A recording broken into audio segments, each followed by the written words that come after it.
how to delete your X account in 2026.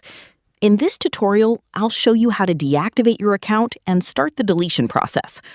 First, open the X app on your phone. Tap your profile picture in the top left corner. Next, tap Settings and Privacy. Select Your Account. Now, tap Deactivate Your Account. Review the information about deactivation, then tap Deactivate. Enter your password if X asks you to confirm your identity.